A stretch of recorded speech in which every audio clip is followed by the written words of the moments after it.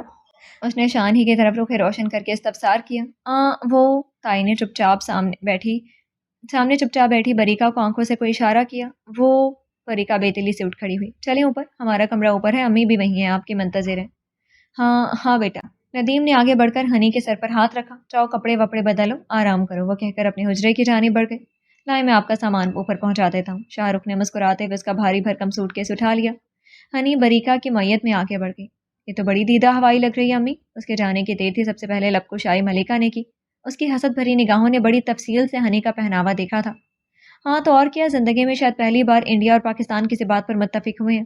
کمر سے شرٹ چپکی ہوئی ہے۔ ویسے ملکہ یہ ہے کتنی دبلی پتلی نا، جن جاتی ہوگی نا۔ شہزادی اب تک ہنی کی شخصیت کے سحر میں کھوئی ہوئی تھی۔ جن نہیں، جم ہوتا ہے شہزادی، شان نے تعصب سے تصحیح کی۔ اور اگر اپن دونوں کے تبصرے مکمل ہو چکے ہوں تو جا کر اس کے کھانے پینے کا کچھ انتظام کرو۔ ارے او خبردار، جو تو نے اس رومانہ کی بیٹی کی خاطر میری معصوم بیٹیوں کو کچھ کہا ہو تو۔ مان شبنم بھڑک اٹھی۔ شہزادے کا اوپری ہونٹ لٹک کر ٹھوڑی سے بھی نیچے جا پہنچا۔ آنکھیں بھیگ گئیں، جبکہ ملکہ کا معاملہ برعکس تھا۔ وہ پیر پٹک کر اپنے کمرے کی جانب گئی اور اپنے مجازی خدا کو فون ملا کر بلک اٹھی۔ یہی دن دیکھنا باقی رہ گیا تھا نا، آج تمہاری وجہ سے میرے بھائی نے مجھے کس قدر باتیں سنائی ہیں۔ تم رخصتی لے چکے ہوتے تو آج تو یہ نوبت نہ آتی۔ ہائے اللہ، کہاں جاؤں؟ دوسری جانب شہود بوکھلا کر کچھ بول تو رہا تھا، نہ جانے کیا۔ باہر تائی کی گولہ باری جاری تھی، شان سر پکڑے بیٹھا تھا۔ اور ہنی تم کیا کرتی ہو وہاں؟ ہنی اپنا جہازی سائز سوٹ کیس کھول کر اس میں غالباً اپنا نائٹ سوٹ تلاش کر رہی تھی، تبھی بیڈ پر بیٹھی بریکا نے متاثر نظروں سے اسے دیکھتے ہوئے بات برائے بات چیت کی غرض سے پوچھا۔ کچھ نہیں کر رہی تھی میں، اس لیے تو ماما نے پاکستان بھیج دیا کہ جاؤ وہاں جا کر کوئی لڑکا پسند کر لو۔ وہ منہ بگاڑ کر اس سے بھی زیادہ برے لہجے میں بولی اور اس کی حد درجہ صاف کوئی پر بریکا حیران رہ گئی۔ حیرانی ذرا کم ہوئی تو زندگی میں شاید پہلی بار اپنے اندازے کی درستی پر دل خوشی سے جھوم تو گیا، مگر اس کے ساتھ ہی نہ جانے کیوں ایک دم ہی سکڑ کر پھیلا تھا۔ مگر یہاں کون سا لڑکا ہے؟ وہ بغور اپنے سامان کے ساتھ الجھی ہوئی ہنی کو دیکھ کر بولی، بلکہ پوچھنے لگی آئی ڈونٹ نو یار۔ وہ بیزاری سے بولی اور ایک عدد چمڑے کا درمیانے سائز والا میک اپ باکس لے کر بیڈ پر آ بیٹھی اور اسے اپنے سامنے رکھ کر کھول لیا۔ تم تو نہانے جا رہی تھی؟ بریکا نے اسے اطمینان سے بیٹھتے دیکھ کر ٹوکا۔ تو پھر یہ میک اپ کیوں کر رہی ہو؟ بریکا متعجب ہوئی۔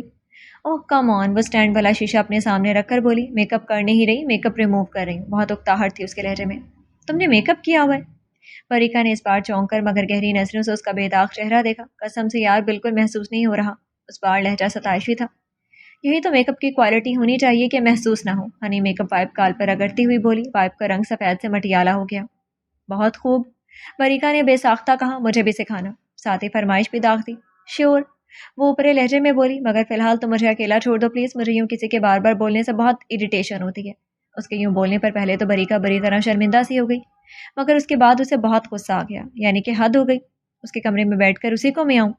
اوکے مگر جلدی کرنا، کھانے پر سب تمہارا ویٹ کر رہے ہیں، بریکا نے خود پر قابو رکھتے ہوئے کہا اور دھاڑ سے دروازہ بند کرتی ہوئی باہر نکل گئی۔ باہر جا کر امی کے سامنے اس کے رویے کی شکایت کی تو وہ بولی، کچھ دن کے مہمان ہیں، خندہ پیشانی سے برداشت کر لو۔ میرا تو یہ نصیحت سن کر سچ پہ دماغ ہی گھوم گیا، مگر پھر خود کو سمجھایا ٹھیک ہی تو کہہ رہی ہیں، اس نے تو تھوڑے دن بعد چلے ہی جانا ہے۔ گھنٹے بعد وہ کمرے سے باہر نکلی، کالے ٹراؤزر اور سلیو لیس پنک ٹاپ میں۔ دوسرے دن بریک میں بریکا حسب عادت سامیہ کے سامنے دل کی بھڑاس نکال رہی تھی۔ دونوں اپنی اپنی کولڈ ڈرنکس اور چکن برگر لیے سفیدے کے درخت کے نیچے بینچ پر ساتھ ساتھ بیٹھی تھی۔ اپنے کالج بیگز بینچ کی پشت پر ٹکا رکھے تھے۔ اچھا، سامیہ نے دلچسپی سے پوچھا، کیسی لگ رہی تھی؟ کیسے لگ سکتی ہے؟ بریکا اس کی دلچسپی بھانپ کر برا مانتے ہوئے بولی۔ شاہ رخ کی تو نگاہیں ہی نہیں ہٹ رہی تھیں اس پر سے۔ اصل میں رات میں سب نے ہماری طرف کھانا کھایا تھا نا۔ اس نے تفصیل باہم پہنچائی۔ وہ اپنے ماحول کے مطابق پہناوے کی عادی ہوگی نا یار، سامیہ برگر کترتے ہوئے بولی۔ یہاں پہلی بار آئی ہے، تمہاری امی یا تائی کو چاہیے کہ اسے سہولت سے سمجھا دے کہ یہاں کا پہناوا ذرا مختلف ہے، وہ خیال رکھے۔ تم تو رہنے دو، تمہیں کچھ نہیں پتا، بریکا نروٹھے پن سے بولی۔ خود آ کر دیکھنا شام میں کہ محترمہ کیا چیز ہے۔ اس نے گویا سامیہ کو چیلنج دیا۔ شام کو دیکھی جائے گی، فی الحال جلدی کھاؤ، انگلش کی کلاس شروع ہونے والی ہے۔ سامیہ نے خالی لفافہ سامنے اٹھالا اور کلائی پر بندھی نازک سی گھڑی میں وقت دیکھ کر کہا تو بریکا بھی سب کچھ بھول بھال کر اپنے برگر اور کولڈ ڈرنک کی جانی متوجہ ہو گئی۔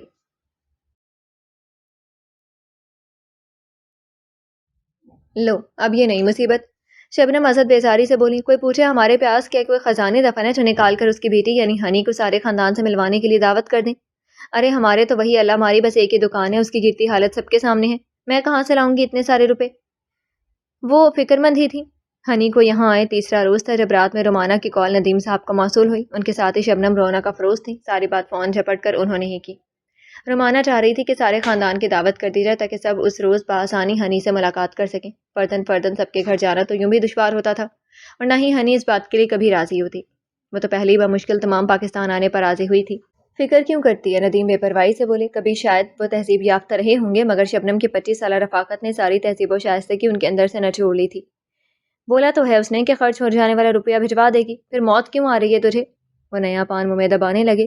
موت آئے میرے دشمنوں کو، وہ 7 فٹ اوپر اچھلے، بڑی آئی کروڑ پتی کی بیگم، پیسے واپس کرنے والی۔ ارے جو تمہاری ماں بہن کو جانتا نہ ہو اسے یہ راگ سنا کر بہلانا، سمجھے؟ کیا میں نہیں جانتی کہ کیسے آنے بہانے کر کر کے تمہاری ماں اپنی لاڈو رانی کے لیے تمہاری جیب ڈھیلی کروایا کرتی تھی؟ ارے رے، ندیم نے گھبرا کر ادھر ادھر دیکھا۔ ذرا آہستہ بول، ٹرک کے ہارن جیسی تو آواز ہے تیری، کہیں اس بچی نے سن لیا نا تو خامخواہ دل برا ہوگا اس کا۔ اور اب بخش بھی دے میری ماں کو، اسے مرے ہوئے بھی زمانہ گزر گیا۔ وہ آخر میں رنجیدہ سے ہو گئے۔ بس شبنم نے غصیلے لہجے میں کہا۔ کوئی کچھ بھی سنے اور کہے میرے پاس اس دعوت کے لیے پھوٹی کوڑی بھی نہیں ہے، دعوت کروانی ہے تو پہلے پیسے بھیجے پھر دعوت ہوگی۔ وہ قطعیت سے بولی اور لیٹ کر چادر منہ تک تان لی۔ ندیم خلاؤں میں گھورتے ہوئے نہ جانے کیا تلاش کر رہے تھے، شاید خود سے دور ہو جانے والی رشتوں کو، یا پھر شاید خود کو۔ کیسا لگا ہمارا پاکستان؟ آج خلاف معمول نیچے چھوٹے سے اجڑے ہوئے لان میں رونق لگی ہوئی تھی۔ چپس، پکوڑے اور کٹلس شاہدہ نے بنا کر بھیجے تھے، البتہ چائے بنانے کی زحمت شہزادی نے گوارا کر لی تھی۔ اب سبھی سوائے ملکہ کے دادی محترمہ کے زمانے کے لان چیئرز پر براجمان شام کی چائے کے ساتھ ساتھ آپس میں گفتگو کر رہے تھے۔ تبھی شان نے اپنے سیل فون پر غالباً چیٹنگ میں مصروف ہنی سے پوچھا۔ اس نے چونک کر سر اٹھایا۔ گریٹ، اچھا ہے۔ وہ ہمیں اٹھا کر گویا رٹایا جواب عنایت کیا اور پھر ساری توجہ وہیں۔ اس بار شاہ رخ کھنکھارا۔ اور ہم پاکستانی؟ آنکھوں میں خمار اور لہجے میں گمبھیرتا بھر کر پوچھا گیا۔ اچھے ہی ہیں۔ اس بار نگاہیں فون سے اوپر اٹھانے کی زحمت بھی نہیں کی گئی، اور شاہ رخ کے ارمانوں پر روس؟ جی نہیں، ایسے لوگوں کے ارمانوں پر کبھی زوال نہیں آتا، ہر وقت ہر جگہ تازہ دم دکھائی دیتے ہیں یہ لوگ۔ ابھی تمہیں آئے دن ہی کتنے ہوئے ہیں ہنی؟ وہ بڑے دلار سے بولے۔ کچھ دن ساتھ رہو، پیار نہ ہو جائے تو کہنا، ہم سب سے۔ شان کی غسیلی نگاہوں پر یکدم ہی اس کی نظر پڑی تو یہ الفاظ توہن اور کرہن اپنے جملے میں شامل کرنے پڑے۔ بریکا صورتحال سمجھ کر ہنسی تھی۔ وہ ہنسی تو خود بینی نگاہوں سے چپکے ہنی کا سرتاپا جائزہ لیتی شہزادی نے چونک کر بریکا کو ناپسندیدگی سے دیکھا۔ تم کیوں ہنس رہی ہو؟ شاہ رخ نے کوئی جونک تو نہیں سنایا؟ وٹ؟ ہنی نے اس بار فون کی جان چھوڑ کر بے ساختہ شہزادی کو دیکھا۔ جھونک؟ ہاں۔ وہ مضحکہ اڑانے والے انداز سے ہنس پڑی۔ کسی نے بھی اس کا ساتھ دینے کی ہمت نہیں کی سوائے شاہ رخ کے۔ کیوں؟ شہزادی یکلخت تڑپ کر دھاڑی۔ اس میں ہنسنے کی کیا بات ہو گئی؟ کوئی بات نہیں ہوئی، بریکا بات سنبھالنے کو صورت سے بولی۔ جلدی چائے پیے نا آپ لوگ، ٹھنڈ کی ہو جائے گی۔ اور تم بتاؤ نا شہزادی، پرسوں ہونے والی دعوت میں تم کیا پہن رہی ہو؟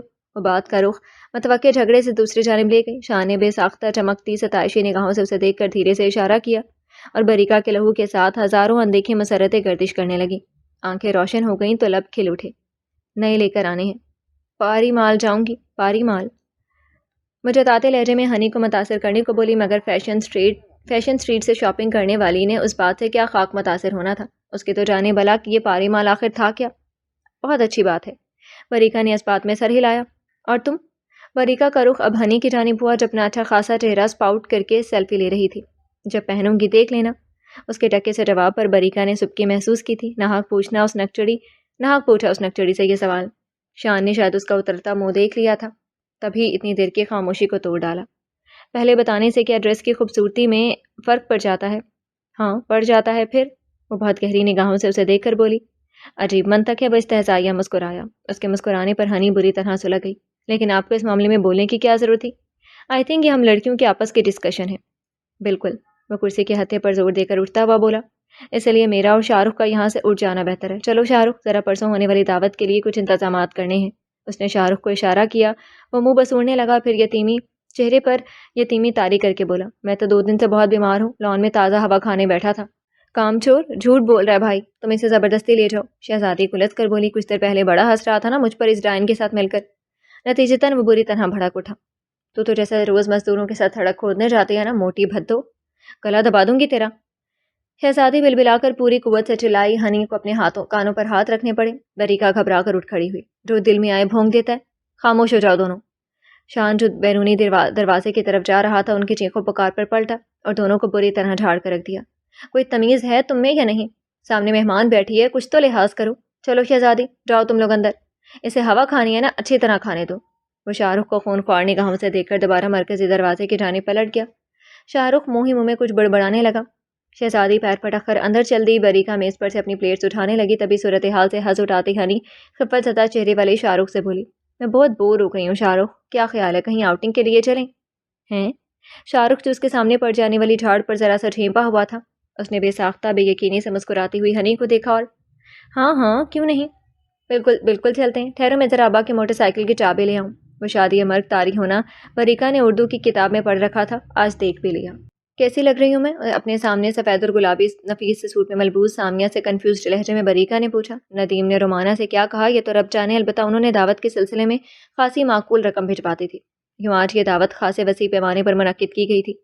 دعوت تو نیرا بہانہ تھی، جاننے والے جانتے تھے کہ یہ دراصل ہانیہ اشفاق امریکہ والی کا سوئمبر رچایا گیا تھا۔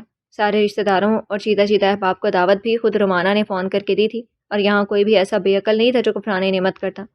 نتیجتاً گلی میں لگایا جانے والا سفید اور سلور فریش پھولوں اور فینسی لائٹوں سے آراستہ ٹینٹ پوری طرح بھرا بھرا دکھائی دے رہا تھا، اور بریکا اپنے کمرے میں تیاری کے آخری مراحل میں تھی۔ تبھی ٹیرس والے راستے سے سامیہ کی تشریف آوری ہوئی۔ اسے بسد اسرار آج کی دعوت پر بریکا نے مدعو کر رکھا تھا۔ ارے بابا، کہہ تو رہی ہوں کہ بہت پیاری، بہت منفرد۔ سامیہ نے اسے دونوں کندھوں سے پکڑ کر بہت مضبوط لہجے میں کہا، مگر بریکا نے بے دلی سے اس کے ہاتھ پر پرے کیے اور احساس کمتری کے زیر اثر بولی، تم نے ابھی تک ہنی کو نہیں دیکھا نا، اس لیے کہہ رہی ہوں۔ میں تو خیر ہنی کو دیکھ لینے کے بعد بھی یہی کہوں گی، مگر تم اپنا موازنہ اسے کیوں کر رہی ہو؟ اس کی اپنی شخصیت ہے، تمہاری اپنی۔ وہ سامنے کرسی پر ٹک گئی۔ نہیں، میں موازنہ تو نہیں کر رہی، وہ بوجھے بوجھے لہجے میں بولی۔ تو پھر چلو نا نیچے جلدی۔ وہ اٹھی، تبھی ٹیرس کی جانب سے قدرے اونچی آواز سے کوئی بہنا بہنا پکارنے لگا۔ اوہو، سامیہ ٹھٹک گئی، پھر بریکا کا ہاتھ پکڑ کر بولی، چلو میرے ساتھ ذرا دیکھتے ہیں اس جاسن کے بچے کو کیا تکلیف ہے۔ بریکا کا مزاج آج عجیب سا ہو رہا تھا، اس لیے مزاحمت نہ کی۔ کیا تکلیف ہے تمہیں؟ وہ ٹیرس کی درمیانی دیوار کے پاس آ کر دھاڑی۔ بریکا سے شکوہ کرنے آیا ہوں۔ وہ سامیہ کے برعکس بڑے معدب لہجے میں ذرا سا سر جھکا کر بولا۔ وہ تھا تو اپنے ہی ٹیرس پر، مگر درمیانی دیوار پر ہاتھ ٹکا رکھے تھے۔ کس بات کا شکوہ؟ بریکا نے بیزاری سے اپنی ناراض آنکھیں اٹھائیں۔ تم نے آج کی دعوت پر مجھے نہ بلا کر اچھا نہیں کیا، اس نے انگلی اٹھا کر دہائی دینے والے لہجے میں کہا۔ بلا لیتی تو کیا پتا آج میرا ہی چانس بن جاتا، امریکہ جا کر اپنی سسر کے ریسٹورانٹ پر پہلی فرصت میں قبضہ جما کر عیش کرتا، مگر تمہیں تو میری ترقی سے کچھ سروکار ہی نہیں ہے جیسے۔ وہ گلوگیر آواز میں بولتا گیا۔ کر لی بکواس؟ سامیہ کے تیور خطرناک ہوئے۔ میں نیچے جا رہی ہوں سامیہ، جلدی فری ہو کر آ جاؤ تم۔ بریکا تو خیر اس کی بات یا شکوہ جو بھی تھا ختم ہونے سے قبل ہی رخ موڑ چکی تھی، اب آگے بھی بڑھ گئی۔ کیوں آواز دے رہے تھے مجھے؟ سامیہ نے اسے گھورا۔ بس تھا کوئی کام، وہ پر اسراریت سے مسکرایا۔ جاؤ تم، اب یاد نہیں آ رہا۔ وہ اپنی بات مکمل کر کے بعجلت پلٹ کر گھر کے اندرونی حصے کی جانب بڑھ گیا۔ سامیہ چند ثانیے تو یوں ہی کھڑی اس کی احمقانہ حرکت پر احمقوں کی طرح غور کرتی رہی، پھر سر جھٹک کر نیچے جانے والی سیڑھیوں کی جانب بڑھ گئی۔ دل پر پتھر رکھ کر منہ پر میک اپ کر لیا۔ جس وقت سامیہ سفید اور نقرئی امتزاج کے اس خوبصورت سجاوٹ والے شامیانے میں داخل ہوئی، محفل رنگ و بو اپنے عروج پر تھی۔ پتہ نہیں کون سے رنگ اور کیسی بو، بہرحال چونکہ معزز مہمانوں کی تعداد ضرورت سے کہیں زیادہ تھی، اس لیے اس شامیانے کا تردد کرنا پڑا تھا، وگرنہ ان کا گھر کوئی اتنا بھی چھوٹا نہیں تھا۔ یہ دعوت کم، تقریب ولیمہ زیادہ محسوس ہو رہی تھی۔ ہر لڑکا اپنی دانست میں دلہا بن کر آیا تھا، شاید اسی لیے ایک کونے میں اپنے ساؤنڈ سسٹم کے ساتھ باقاعدہ ڈی جے بنا بیٹھا شاہ رخ خراب موڈ کے ساتھ ایک کے بعد ایک دل جلا قسم کا گانا لگا کر گویا اپنی دلی جذبات کی ترجمانی کر رہا تھا۔ شبنم چمکتے گولڈن جوڑے میں اپنے میکے والوں کے ساتھ بڑے خوشگوار موڈ میں مصروف گفتگو تھی۔ ندیم منہ میں پان دبائے ملکی حالات پر اظہار خیال فرما رہے تھے۔ اور ان کی میز پر اس وقت کوئی عام آدمی تو تھا نہیں، کوئی ڈاکٹر شاہد مسعود تھا تو کوئی حامد میر، اور حد تو یہ تھی کہ ایک عدد ارنب کو سوامی بھی موجود تھا، اور ایسے میں وہاں وہی ہو رہا تھا جو ایسے حالات میں ہو سکتا تھا، یعنی بے تکان بولنے کا مقابلہ۔ نعیم اور شان کیٹرنگ والوں کے ساتھ مصروف تھے، جبکہ شاہدہ صحیح معنوں میں آداب میزبانی نبھا رہی تھی۔ وردی کھبے میں یہ Shah Rukh break up song کیوں سنوا رہے ہیں ہمیں یار؟ سامیہ شناسہ چہروں کو سلام کرتے ہوئے نسبتاً کونے والی میز پر ہلکے زرد اور گلابی سوٹ میں ملبوس کمسم سی بریکا کے ساتھ آ بیٹھی۔ مجھے کیا پتا، وہ چونک کر نروٹھے پن سے بولی۔ یار، سامیہ نے جھنجھلا کر اسے گھرکا، تمہیں آخر ہوا کیا ہے؟ اتنی بیزار اور ڈل کیوں ہو رہی ہو؟ اور اوپر بھی مجھے اکیلا چھوڑ کر آ گئی۔ اگر تم نے یوں ہی منہ لٹکائے رکھنا ہے تو پھر میں واپس چلی جاتی ہوں۔ اسے تو سچ مچ جلال ہی آ گیا۔ ارے نہیں یار، بریکا پر اس کی دھمکی کا خاطر خواہ اثر ہوا، اس لیے فوراً سے پیشتر خود پر قابو پا کر بولی، بس یوں ہی کبھی کبھار میں سوچنے لگتی ہوں کہ ہم لوگ کتنے مادہ پرست ہوتے جا رہے ہیں نا۔ وہ بلا ارادہ دور کھڑی ہنی کو دیکھنے لگی۔ وہ نیوی بلو ایک آستین کی میکسی میں ملبوس تھی، دوسرے سرے سے نتار نفیس سی جیولری اور اس کا وہی نامحسوس میک اپ۔ بلا شبہ جانی محفل وہی تھی، اور اسی لیے اس کے ارد گرد بہت سے ماڈرن قسم کی آنٹیاں اپنے اپنے نمونوں کے ہمراہ موجود تھیں۔ مصنوعی ادباتاب، خوش آمدی گفتگو، جھوٹی سچی اپنی اپنی تعریفیں، معنی خیز مسکراہٹیں اور نہ جانے کیا کچھ۔ بس یار کیا کریں، سامیہ بھی وہیں دیکھ رہی تھی، اسی لیے قدرے تعصب سے بولی، مگر تم کاہے کو فکر کرو ہو لڑکی؟ اس نے اپنی مرحومہ نانی کا سا انداز اختیار کیا۔ اب ایسا بھی اخلاقی کال نہیں پڑا ہمارے زمانے میں، ہاں بہت اچھے لوگ بھی موجود ہیں۔ اس نے ہاتھ نہ جا کر کہا تو بریکا ہنس دی۔ ہاں، وہ سر اس بات میں ہلا کر تائیدن بولی، بہت سے اچھے لوگ بے شک موجود ہیں۔ یہ کہتے ہوئے اس کی آنکھیں جگنوں کی مانند چمکی تھیں، اور سامیہ بہرحال اتنی احمق ہرگز نہ تھی کہ خام خواہ اپنی گردن موڑ کر اسے زحمت دیتی، جبکہ اچھی طرح جانتی تھی کہ یہ بات کرتے ہوئے پیاری سہیلی کا مرکز نگاہ کون سی ذات شریف ہے۔ تعارف نہیں کرواؤ گے اپنی کزن سے میرا؟ اس نے بات بدلی تو بریکا نے زاویہ نظر بدل لیا، تبدیل کیا۔ آج تو بہت رش ہے ملنے جلنے والوں کا، اتنے دن سے کہہ رہی تھی تب تو تم آئی نہیں، اس نے جتاتے لہجے میں کہا تو سامیہ نے کندھے اچکا دیے۔ جانتی ہو میں مصروف تھی۔ ابھی وہ دونوں مصروف گفتگو ہی تھیں کہ ان کے بہت نزدیک سے ایک والہانہ قسم کی ہائے گونجی، دونوں جو سر جوڑے ہوئے تھیں بے ساختہ اچھل پڑی۔ دیکھا تو شہزادی سرخ کامدار ٹاپ اور گولڈن پینٹ میں اپنی دانست میں ماہرہ خان بنی ہوئی تھی۔ اوہ ہیلو شہزادی، سامیہ اپنے تاثرات پر قابو پا کر بولی، بہت کیوٹ لگ رہی ہو، ہے نا؟ وہ بے تحاشا خوش ہو کر بولی، پورے 5000 کا لیا پاری مال سے، اماں تو دلوا ہی نہیں رہی تھی، میں نے بھی وہیں کھڑے کھڑے خودکشی کرنے کی دھمکی دے دی، تب جا کر مانی۔ اس نے فخریہ اپنی کارگزاری بیان کی۔ ویری گڈ، سامیہ متاثر ہوئی، اور وہ تمہاری باجی ملیکا کہاں ہے؟ اسے واقعی اب جا کر دھیان آیا تھا۔ بریکا نے میز کے نیچے سے اس کا پاؤں دبا کر اسے تنبیہ کی، مگر بے سود۔ وہ اندر ڈرائنگ روم میں لے گئیں اپنے سسرال والوں کو۔ اس تذکرے پر اس کے بھرے بھرے گالوں والے چہرے کے زاویے بگڑ سے گئے۔ خام خواہ سر پر چڑھا رکھا ہے انہیں، اگر یہیں بٹھائے رکھتی تو کیا ہو جاتا؟ شاید انسیکیور فیل کر رہی ہوگی۔ سامیہ نے مانی خیزے سے کسی شوخے سے لڑکی کی کسی بات پر بے فکری سے کہا بکھیرتی ہنی کو دیکھ کر کہا تو شہزادی نے گڑبڑاتے ہوئے بڑی تیزی سے اس بات میں سر ہلایا۔ ہاں وہی تو میں بھی فیل کر رہی ہوں جو تم نے ابھی کہا، مگر دیکھو میں بھی تو یہاں موجود ہوں نا، اندر تو نہیں گئی۔ وہ بیچاری نہ جانے کیا سمجھی کیا نہیں اپنی کہہ کر آگے بڑھ گئی۔ شرم کرو کچھ۔ اس کے جانے کے بعد بریکا نے ملامتی نگاہوں سے اسے گھورا۔ کیوں؟ اس معصوم کا مذاق اڑا رہی تھی ہیں؟ سامیہ نے انجان بن کر آنکھیں پھیلائیں۔ میں نے کب مذاق اڑایا؟ خام خواہ میں تو مذاق کر رہی تھی اسے۔ ایک ہی بات ہے، اس نے زور دیا۔ ایک بات نہیں ہے بی بی بریکا۔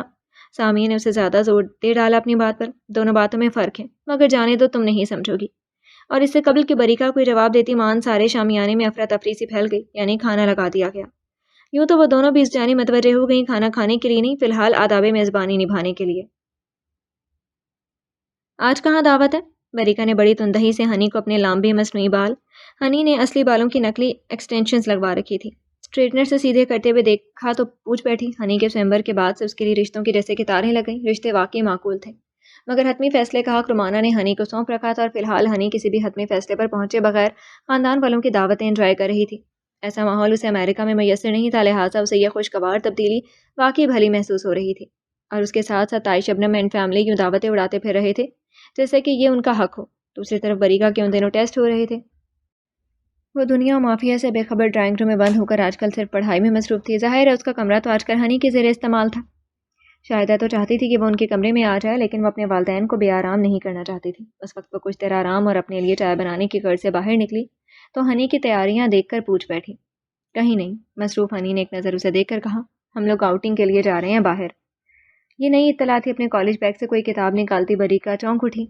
ہم لوگ؟ کون لوگ؟ اچھا، پھر خود ہی سے سارا معاملہ سمجھ کر جلدی سے سر ہلانے لگی۔ تم اور شاہ رخ؟ اس نے انگلش کی کتاب برآمد کی اور زپ بند کر کے بیگ دوبارہ رائٹنگ ٹیبل پر رکھ دیا۔ نہیں یار، ہنی نے سیدھے ہو چکے بالوں کو احتیاط سے پشت پر پھیلاتے ہوئے کہا، ہم سب جا رہے ہیں، ملکہ باجی، شہزادی آپی وغیرہ۔ اچھا؟ بریکا کو حیرت ہوئی۔ ان کے مابین اس قدر دوستانہ فضا کب سے پیدا ہو گئی؟ کہاں جا رہے ہو ویسے؟ اس نے سرسری سے لہجے میں پوچھا۔ اٹس اپ ٹو شان۔ اس نے بے نیازی سے کندھے اچکاتے ہوئے بریکا کا سکون تہوبالا کر دیا۔ شان بھائی بھی جا رہے ہیں؟ یہ تو حیرت سے مر جانے کا مقام تھا بریکا کے لیے۔ ہاں، وہ آئینے میں دیکھ کر اب اپنا چہرہ رنگنے کی تیاری کر رہی تھی۔ ایکچولی میں نے کار ہائر کی ہے رینٹ پر، تم بھی چلو، اس نے ازراہ مروت کہا۔ نہیں، مجھے پڑھنا ہے، وہ بجھے بجھے لہجے میں کہہ کر کمرے سے نکل کر باورچی خانے میں آ گئی۔ چولہے پر رکھی چائے ابل رہی تھی، بریکا کی آنکھ میں درایا آنسوؤں کی طرح۔ ہائے ہنی، خدا تمہارا بھلا کرے، ہم تو کراچی میں رہتے ہوئے بھی کبھی ان مہنگی جگہوں پر کھانا کھانے کے لیے نہیں آئے۔ شہزادی نے کچھ ایسے لمحے میں کہا کہ ہنی کو خواہ ہنسی آ گئی۔ شاہ رخ کا تو خیر فرض تھا اس کا ساتھ دینا، البتہ ملکہ بے نیازی سے ہنستے ہوئے تڑک کر بولی، تم ہی نہیں آئی ہوگی، مجھے تو اس سے بھی اچھی اچھی جگہوں سے کھانا کھلا چکا ہے شہود۔ اچھا؟ شہزادی نے تنزیہ اس کی جانب دیکھا۔ تب تو تم بلا وجہ بیچارے شہود بھائی کو کنجوس ہونے کے تانے دیتی رہتی ہو کہ جب بھی باہر کھانا کھلانا ہو یا جاوید کی نہاری یا گھسیٹا خان کے حلیم لے کر باہر لے جا کر کھڑا کر دیتا ہے۔ اس نے معصومیت سے آنکھیں پٹ پٹاتے ہوئے کہا۔ تو ملکہ کا جی چاہا اس کی آنکھیں نکال دے، لیکن اس سے قبل کہ وہ کوئی جوابی ڈرون اس پر گراتی، اس سارے ماحول سے اکتاہٹ محسوس کرتے شان نے دخل اندازی کی۔ اچھا بس، اس نے باری باری دونوں کو تنبیہاً گھورا، نہ وقت دیکھتی ہو نہ موقع، بس شروع ہو جاتی ہو، یہ مینرز ہیں تم لوگوں کے۔ وہ کچھ اور بھی کہتا، لیکن اسے پہلے ہی ویٹرز ان کو آرڈر ٹرالی میں سجائے چلے آئے۔ ملائی ہانڈی، روسٹ، گرین تکے، Manchurian, garlic rice, salad, raita, green chutney, sauces, cold drinks اور پانی، اور ہر شے کی قیمت دگنی سے بھی ڈبل تھی۔ مگر ہنی کو کوئی فکر نہیں تھی، اس کے پاس بہت پیسہ تھا، لیکن تشویش تو اب جا کر صحیح معنوں میں شان کو ہونے لگی تھی۔ کچھ تھا جو اسے بے چین کر رہا تھا۔ اس کے لیے جو ہی کھانا سرو ہوا، وہ بے ساختہ اپنی نشست سے اٹھ کھڑا ہوا۔ ارے کہاں؟ اپنی پلیٹ میں سلاد نکالتی ہنی نے بے تحاشا چونک کر پوچھا۔ میں کچھ اچھا فیل نہیں کر رہا، وہ ہلکا سا کھنکھار کر بولا، اس لیے گاڑی میں بیٹھنے جا رہا ہوں، تم لوگ آرام سے کھاؤ پیو، اوکے؟ وہ اپنے بہن بھائیوں کو دیکھ کر بولا جو اسے یوں اٹھتا دیکھ کر کچھ پریشان سے ہو گئے تھے۔ لیکن کھانا؟ شاہ رخ نے فکر مندی سے پوچھا۔ مجھے بھوک نہیں ہے، وہ جلدی سے کہہ کر لمبے لمبے ڈگ بھرتا وہاں سے نکلتا چلا گیا تھا۔ پتہ نہیں اچانک انہیں کیا ہو گیا، شہزادی کو بھی افسوس ہوا تھا۔ اچانک کہاں؟ ملکہ نے دھیرے سے کہا۔ جانتی تو ہو تم یوں ہی موڈی ہے، چھوڑو اسے اور کھانا کھاؤ۔ وہ پلیٹ میں تکہ نکالنے لگی۔ ہاں ہنی، تم خیال نہ کرنا۔ شہزادی نے ملائی ہانڈی کی جانب متوجہ ہوتے ہوئے ساتھ ہی ساتھ سنجیدہ سی صورت بنائے بیٹھی ہنی کو تسلی بھی دی۔ کھاؤ نا، تم تو کچھ لے ہی نہیں رہی۔ شاہ رخ نے روسٹ سے ناانصافی کرتے ہوئے کہا۔ اٹس اوکے، ہنی نے کندھے اچکا کر کہا۔ مگر ہم نے کوئی ڈیزرٹ کیوں آرڈر نہیں کیا؟ اس نے یہاں سے وہاں تک انواع اقسام کی نعمتوں سے بھری ہوئی میز پر نظر ڈال کر موضوع بدلا۔ ڈیزرٹ؟ بے عزتی کروانا تو جیسے شہزادی پر فرض تھا، اس لیے حیران ہو کر یہ لفظ دہرایا۔ جاہل! ملکہ نے نخوت سے ناک چڑھائی۔ میٹھے کے بارے میں پوچھ رہی ہیں؟ میٹھا چھوڑو ہنی، ٹوٹی فروٹی سے آئس کریم کھا لیں گے، شاہ رخ نے مشورہ دیا۔ نہیں، ایسا کرتے ہیں، آئس برگ چلتے ہیں، وہاں کی آئس کریم زیادہ مہنگی اور میرا مطلب ہے اچھی ہوتی ہے۔ ملکہ پھسل جانے والی زبان پر صورت سے قابو پا کر بولی۔ لیکن ٹوٹی فروٹی؟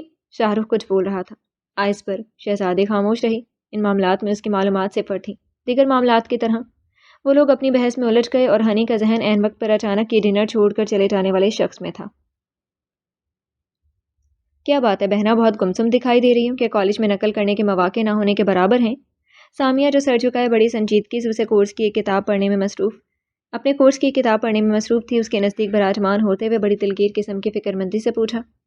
جب بھی ہانکنا، بےتکی ہی ہانکنا۔ سامیہ غصے سے کتاب بند کرتے ہوئے بولی۔ یہ بتاؤ تم آخری بار سنجیدہ کب ہوئے تھے؟ اس نے بغور اپنے اس کھلنڈرے مزاج کے بھائی کو دیکھا۔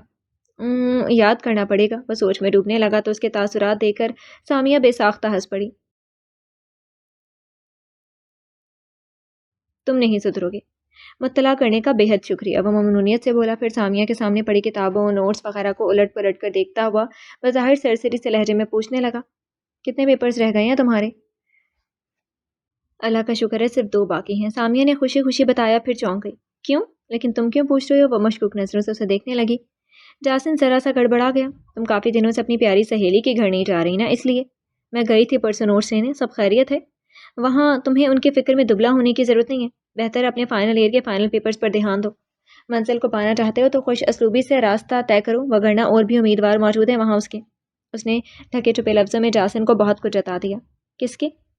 وہ سامیہ کی ذہانت کا قائل تھا، تاہم بظاہر بے نیازی سے پوچھنے لگا، بریکا کی بات کر رہی ہوں میں جاسن۔ اس بار وہ مکمل سنجیدگی سے بولی تو جاسن ایک پل کو چپ کا چپ رہ گیا۔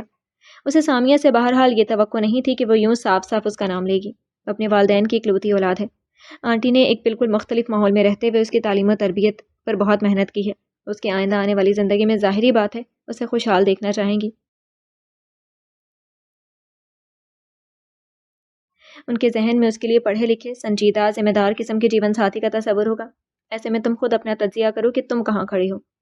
ٹھیک ہے، اس کی پڑھائی بھی مکمل نہیں ہوئی، مگر کیا پتا کوئی بہت اچھا رشتہ آنٹی کا میسر آ جائے، تب تو وہ بالکل دیر نہیں کریں گی۔ وہ ناصحانہ لہجے میں بولتی چلی گئی۔ کیا ایسا ہو سکتا ہے؟ جاسن کو یہ سب سن کر ذرا پریشان سا ہو گیا تھا۔ کیوں نہیں؟ اس نے جلدی سے کہا۔ جس گھر میں بیری ہو وہاں پتھر تو آتے ہیں۔ اچانک اس کے اندر نانی مرحومہ کی روح حلول کر گئی تھی۔ اچھا، جاسن نے زور و شور سے سر ہلایا۔ ایک بیری تو ہمارے گھر میں بھی موجود ہے، لیکن یہاں تو آج تک پتھر کیا ایک چھوٹی سی کنکری بھی نہیں آئی۔ ایسا کیوں؟ جاسن کچھ ہی دیر سنجیدہ رہ سکتا تھا۔ تم؟ اتنی گمبھیر سنجیدہ بات میں اس نے یہ نکتہ نکالا تھا، یعنی کہ حد ہو گئی۔ مارے تیش کے سامیہ کا چہرہ لال بھبوکا ہو گیا۔ ٹھیک ہی کہتے ہیں، جب سب آپ اپنے دشمن ہو۔ تم بیٹھے یہاں جھکتے مارتے رہو۔ کچھ ہی دنوں میں جب شان بھائی اسے بیاہ کر لے جائیں گے، تب سر پکڑ کر رونا۔ مارے غصے کے وہ ناراضی میں جو بات مخفی رکھنی تھی وہ کر گئی۔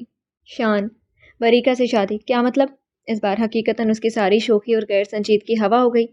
ہاں، بات تو اب منہ سے نکل ہی گئی تھی، تب بہانے بنا کر چھپانے کا کیا فائدہ؟ ہاں، شان بھائی گریجویٹ ہیں، اپنا بزنس کرتے ہیں، ذمہ دار ہیں، سنجیدہ ہیں، اور تو اور ڈیشنگ بھی ہیں، یعنی سارے ہی پلس پوائنٹ یکجا ہیں ان کی شخصیت میں۔ تب آنٹی ان کے رشتے سے کیوں انکار کرنے لگی؟ وہ آنکھیں گھما گھما کر پوری کہانی اپنی جانب سے گھڑ کر سناتی چلی گئی۔ ضرب لگانی ضروری ہے۔ اچھا ہے، تب تک سدھرے گا یہ، تبھی سدھرے گا یہ اس کا بہنوں والا معصوم سا خیال تھا، اور شاہدہ کا نام اس نے اس لیے لیا کہ وہ اپنی پیاری سہیلی کا نام تو لے نہیں سکتی تھی، نہ لینا چاہتی تھی، کیونکہ اسے اس کی عزت اور وقار ہر حال میں ہر بات سے زیادہ عزیز تھے۔ مگر شان تو اس کے لیے… اچھا خیر، دیکھتے ہیں۔ وہ عزت فکر مندی سے کچھ کہتے کہتے رکا، پھر یکدم اپنی جگہ سے اضطراری انداز سے اٹھ کھڑا ہوا، اور سامیہ سمجھی تیر عین نشانے پر جا لگا ہے۔ مگر ایسے سارے ہی تیر اگر نشانے پر جا لگیں تو زندگی کے اس کھیل میں مزہ ہی کیا رہ جائے گا؟ ارے بھائی، گھر میں کوئی ہے؟ اس دن تو ان سب کے جانے کے بعد بریکا کا جی پڑھائی میں لگا ہی نہیں تھا۔ ہر شے سے جیسے دل و چاٹ اور ذہن وہیں چپک کر رہ گیا تھا گویا، لیکن اگلے دن پرچہ تھا، اس لیے پڑھنا بھی ضروری تھا، اس لیے مختلف بہانوں سے اپنا جی بہلا کر بادل ناخواستہ پڑھائی کی جانب متوجہ ہونا پڑا۔ سچ شکر پرچہ ہمیشہ کی طرح اچھا ہی ہو گیا۔ اب اگلے پرچے تک 4 روز کا گیپ تھا، لہٰذا آج کا دن بریکا نے آرام کے نام کر دیا۔ گھر آ کر دیر تک نہائی، پھر خوبی سوئی۔ مغرب سے ذرا پہلے آنکھ کھلی تو جلدی سے اثر پڑ کر اپنے لیے چائے بنانے لگی ہی تھی کہ لاؤنج میں یہ دل کو کھینچ لے جانے والی آواز گونجی۔ جی سب موجود ہیں، آپ ہی کافی دنوں سے غیر حاضر رہے۔ وہ مڑ کر عزت جتاتی سنجیدگی اور ناراضگی سے بولی، اور بنا اس کے کہے چائے کا پانی 1 کپ بڑھا دیا۔ اچھا؟ شان باورچی خانے کے دروازے پر کھڑا ہو گیا اور بڑی گہری نگاہوں سے اس کا جائزہ لینے لگا۔ وہ نیلے اور بسکٹی رنگ کے سوٹ میں بلا شبہ بہت معصوم، خالص اور خفا خفا سی دکھائی دے رہی تھی۔ تو ہماری بریکا طنز کرنا بھی سیکھ گئی ہے، وہ محظوظ ہوا۔ نہیں، شکوہ کر رہی ہوں۔ وہ ٹرے میں کپ سیٹ کرنے لگی۔ ارے بھائی، تمہاری ناراضی بچا، بس کچھ مصروف تھا۔ وہ تخت پر بیٹھ گیا۔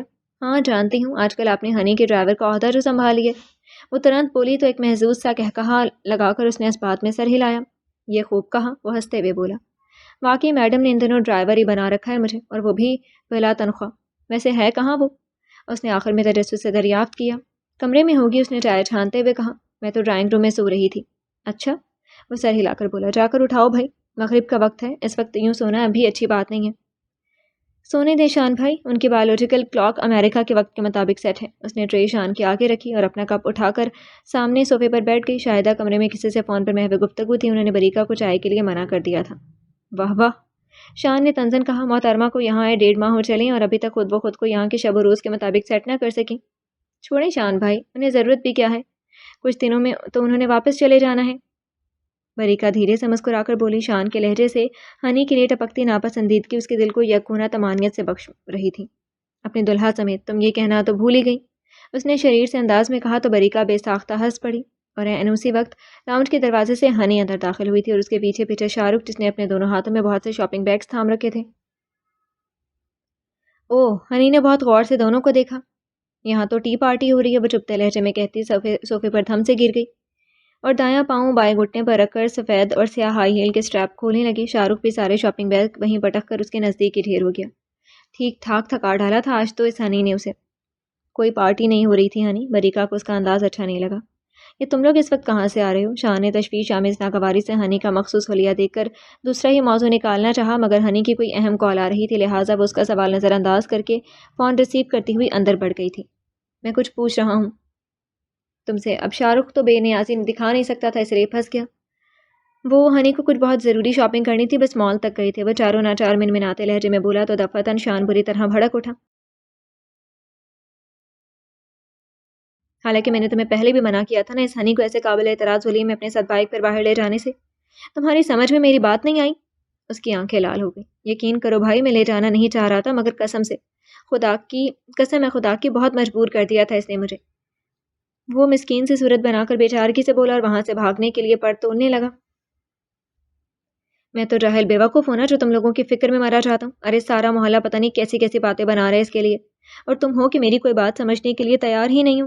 وہ شہزادی ہے جو وقت دیکھتی ہے نہ موقع، جب دیکھو تب اس کے ساتھ واک کے لیے کبھی باہر تو کبھی چھت پر پہنچی ہوئی ہوتی ہے۔ ملکہ ہے تو وہ اس کی ڈریسنگ کی نقل کرنے کی کوشش میں ہلکان۔ وہ تیش میں آ کر اٹھ کھڑا ہوا اور اسے زیادہ سننے کی شاہ رخ میں تاب نہ تھی، اس لیے شاید ملکہ مجھے آواز دے رہی ہے کہہ کر فی الفور غائب ہو گیا۔ اس نے تو کچھ روز میں واپس چلے جانا ہے۔ اب وہ ہاتھ ہلا ہلا کر صورتحال کی کشیدگی پر ہراس اور فکرمند کھڑی بریکا سے مخاطب تھا، مگر اس کے چکر میں ہماری جو بدنامی ہو رہی ہے اس نے ساری زندگی ہمارا تعاقب کرنا ہے۔ پتہ نہیں پھپھو نے کیا سوچ کر اسے یہاں بھجوایا ہے۔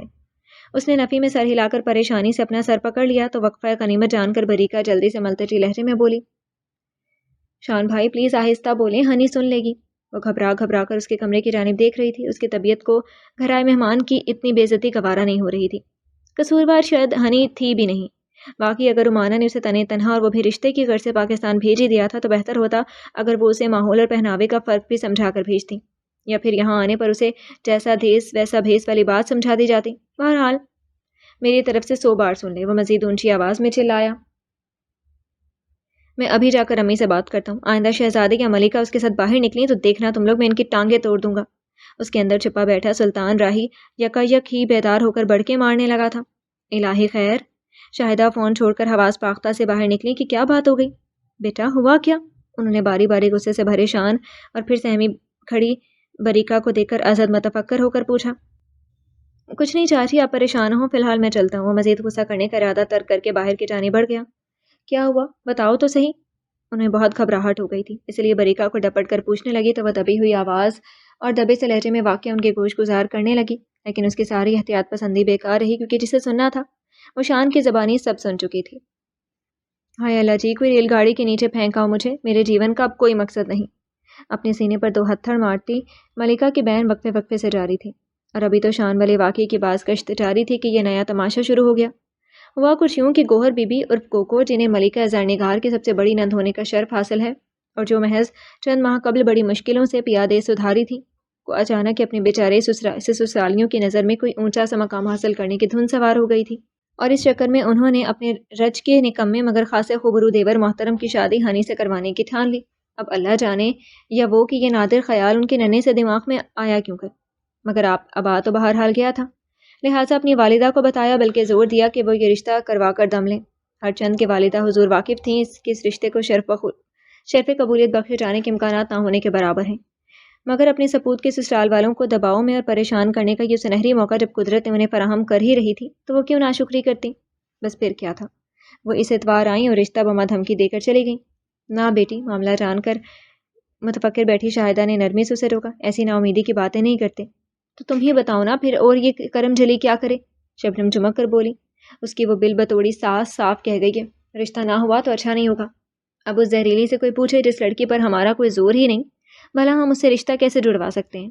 بات کے آخر میں سر دائیں جانب شدید غصیلے انداز سے جھٹکا۔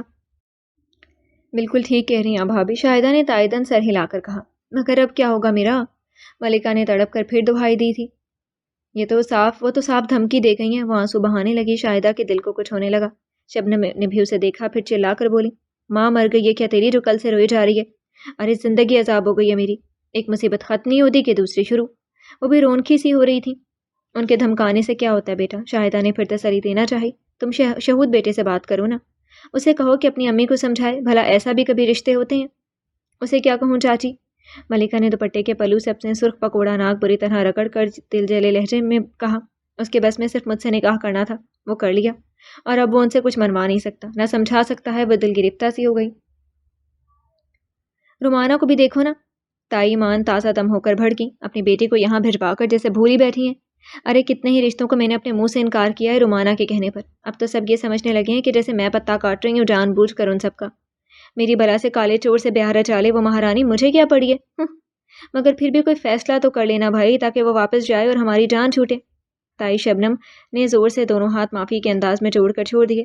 ہاں بھابھی، شاہدہ نے جلدی سے کہا، ٹھیک کہہ رہی ہیں آپ فکر نہ کریں، میں بات کرتی ہوں رومانہ سے کہ ہمیں اس کے یہاں رہنے پر اعتراض نہیں، لیکن وہ کوئی فیصلہ تو کرے نا، تاکہ باقی امیدواروں کو قرار آ جائے۔ ہاں کرو استانی، تم ہی بات کرو، سمجھاؤ اسے، یوں بھی جوان جہان بے باک قسم کی لڑکی ہے اس کی، میں کب تک چوکیداری کروں بھائی؟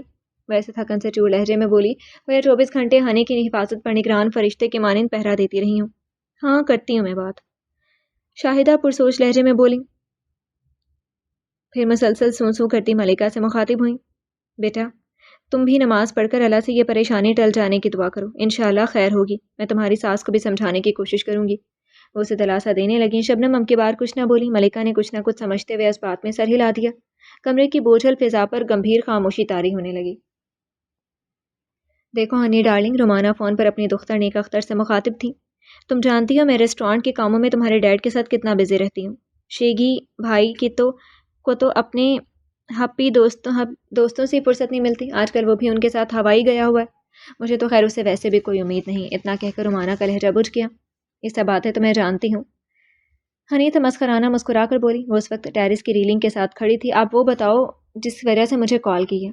ہنی، اس بار رومانہ کے لہجے میں ہلکا سا طنز چھلکا، 2.5 مہینے ہو گئے تمہیں وہاں جا کر بیٹھے ہوئے اور ابھی تک تم نے کوئی لڑکا ہی پسند نہیں کیا۔ دیکھو میں تمہیں اچھی طرح پہلے بھی بتا چکی ہوں کہ تمہاری شادی ہرگز بھی اس لالچی کالے ملار سے نہیں کروں گی، تو بہتر ہے کہ تم پاکستان سے اپنے لیے کوئی اچھا سا لڑکا پسند کر لو اور جلدی کرو، نہیں تو 2 درجن پینڈنگ رشتوں میں سے کسی ایک کو ہاں کر دوں گی میں۔ بیٹا تو ہاتھ سے نکل ہی چکا ہے، اب کم از کم داماد تو ایسا ہو جس پر انسان اعتبار کر سکے، جو ہمارا سہارا بن سکے۔ وہ دبنگ انداز میں بول گئیں تو مگر اپنے الفاظ کے کھوکھلے پن سے بخوبی واقف تھیں وہ بھی اور ان کی بیٹی بھی، اس لیے وہ عجیب سے انداز میں ہنسنے لگی۔ او کم آن ماما، اس نے سر جھٹکا، ملار صرف میرا دوست ہے، ہاں ہو سکتا ہے وہ لالچی ہو مگر مجھے وہ ایز اے لائف پارٹنر ویسے بھی نہیں پسند۔ پتہ نہیں آپ کو کیوں ایسا لگا؟ ویل ڈونٹ وری، میں نے اپنے لیے ایک اچھا سا پیور پاکستانی لڑکا پسند کر چکی ہوں، اس لیے پلیز آپ ان 2 درجن گنواروں والے رشتوں کو اٹھا کر سائڈ پر پھینک دیں۔ تھینک گاڈ، رومانہ نے ایک سکون کا سانس لیا، وگرنہ وہ تو شاہدہ کی فون کال سننے کے بعد بے حد پریشان سی ہو گئی تھی۔ کون ہے وہ؟ جلدی سے پوچھا۔ بس 2 دن دے دیں، اس نے افق پر اپنی میک اپ زدہ آنکھیں گڑا کر مانے کیسے سے کہا، 2 دن بعد میں آپ کو اس کا نام بتا سکوں گی۔ اوکے، رومانہ تھکے تھکے سے لہجے میں بولیں کہ واقف تھے اسے اصرار کرنے کا چندہ فائدہ نہ تھا، مگر یاد رکھنا میں انتظار کر رہی ہوں۔ اوہ اوکے ماما، اس نے اکتا کر کہا، آئی نو، ٹیک کیئر۔ وہ جلدی سے فون کاٹ دیا۔ مبادہ وہ کوئی اور قصہ لے بیٹھی اور فی الحال ہنی کا ان سے مزید بات کرنے کا بالکل موڈ نہیں تھا۔ اس کی نگاہوں میں ایک سوچ ٹھہری ہوئی تھی اور لبوں پر پراسرار مسکراہٹ۔ ڈھلتی شام کا سمے تھا۔ پورے دن اپنی تپش لٹانے کے بعد شاہ خاور اب تھک کر واپسی کے سفر پر تھا۔ سد شکر ہوا بھی چل پڑی تو موسم قدرے معتدل ہو گیا۔ باہر کا موسم تو خوشگوار ہو گیا تھا مگر گھر کے اندر کی فضا ہنوز حبسطہ سی محسوس ہو رہی تھی۔ ہر شخص اپنی جگہ کچھ پریشان سا تھا، نہ جانے کیوں۔ بریکا کے دل میں بھی کئی اندیشے، خدشے اور وسوسوں نے دھما چوکڑی مچا رکھی تھی۔ بہت دن سے سامیہ نے بھی اس کی طرف چکر نہیں لگایا تھا اور وہ خود بھی وہاں نہ جا سکی، یا شاید جاسن کی وجہ سے جان بوجھ کر نہیں گئی۔ سامیہ کا یہ لفنگا بھائی اسے ایک لمحے کے لیے بھی برداشت نہیں ہوتا تھا۔ وہ پہلے تو ایسا نہیں تھا، ٹھیک ہے اس کے والد اور بڑے بھائی اس کی مشکوک سرگرمیوں اور حرکتوں کی وجہ سے اسے عموماً ناراض اور شاکی رہا کرتے تھے، مگر بریکا کے لیے وہ درد سر پچھلے سال سے بنا تھا۔ وہ جس قدر اسے نظر انداز کرنے کی کوشش کرتی وہ اتنا ہی اسے زج کیا کرتا۔ ویسے خدا نہ خواستہ کبھی کوئی غیر اخلاقی حرکت یا بات اس نے نہیں کی تھی، مگر پھر بھی بریکا کو اسے نہ جانے کیوں جیسے بیر سا ہو گیا تھا، اور وہ اسی لیے اب سامیہ کے ہاں جانے سے کترانے لگی تھی۔ اسے ایسے لڑکے بالکل پسند نہیں تھے جو صنف نازک کو دیکھتے ہی رال ٹپکانے لگتے تھے۔ شان بھی تو تھا، کتنا وقار اور شائستگی جھلکتی تھی اس کے انداز و اعتبار سے صنف نازک سے بات کرتے وقت، اور اس سے بڑھ کر اس کی شرافت کی دلیل کیا ہوگی کہ اس نے ہنی جیسی کھلی ڈھلی لڑکی تک سے ایک مخصوص فاصلہ شروع سے قائم رکھا تھا، اور ایک شاہ رخ تھا اس کے آگے بچھا جاتا تھا ہمیشہ۔ بہرحال وہ ایسی ہی بے ربط لامتناہی سوچوں میں گھری گھر کے مرکزی دروازے تک چلی آئی۔ اور اس سے قبل کہ وہ دروازہ کھول کر قدم باہر نکالتی، شان اپنی چابی سے ڈائمنڈ لوک کھولتا اندر داخل ہوا۔ وہ ٹھٹک کر ٹھہر گئی، اور ٹھہر تو وہ بھی گیا تھا۔ تم اس وقت کہاں جا رہی ہو؟ وہ اسے دیکھتے ہی پھاڑ کھانے والے لہجے میں بولا۔ بریکہ بے طرح سہم گئی۔ میں تو وہ سامیہ، اس نے حق لا کر بتانا چاہا تھا۔ مان اس کی نظر شان کے بگڑے چہرے پر پڑ گئی۔ ارے یہ چوٹ کیسے لگ گئی آپ کو؟ وضاحت چھوڑ چھاڑ اس نے گھبرا کر بے چینی سے پوچھا۔ شان کی انگشتیں شہادت بے ساختہ نامحسوس انداز میں اپنی ہلکی سی سوجن زدہ ناک پر جا پہنچی۔ معمولی سے ایکسیڈنٹ ہو گیا تھا، اس نے چڑھ کر کہا۔ تمہیں فکر کرنے کی کوئی ضرورت نہیں ہے۔ بریکہ اس کے لہجے کی درشتی پر حق تک رہ گئی تھی۔ اور چلو واپس جاؤ اندر، اس نے چٹکی بجاتے ہوئے اسے واپسی کا راستہ دکھایا۔ اور کوئی ضرورت نہیں ہے تمہیں سامیہ کے گھر جانے کی، جانتی بھی اس کا آوارہ بھائی ہر وقت گھر میں موجود ہوتا ہے۔ ایک آدھ مرتبہ پہلے بھی میں نے تمہیں وہاں جانے سے منع کیا تھا، مگر تم ہو کہ سنتی ہی نہیں۔ یوں بھی میں ہوتا کون ہوں تم پر قدغن لگانے والا؟ تمہیں اچھا برا سمجھانا تو ویسے بھی تمہارے والدین کا کام ہے، میری بلا سے جو مرضی کرو، جو کرو مرضی تمہاری۔ پتہ نہیں کس بات کا غبار تھا جو وہ اس پر نکال رہا تھا، مگر بریکہ کے نازک دل میں سے زیادہ سننے کی تاب نہیں تھی۔ اچانک ہی بہت سا پانی اس کی آنکھوں میں جمع ہونے لگا تو وہ بغیر کچھ کہے صورت سے مڑی اور اندر بھاگ گئی، اور ٹیرس سے انہیں آپس میں محو گفتگو دے کر بعجلت وہاں تک آئی۔ ہنی نے بہت تعجب سے یہ منظر دیکھا تھا۔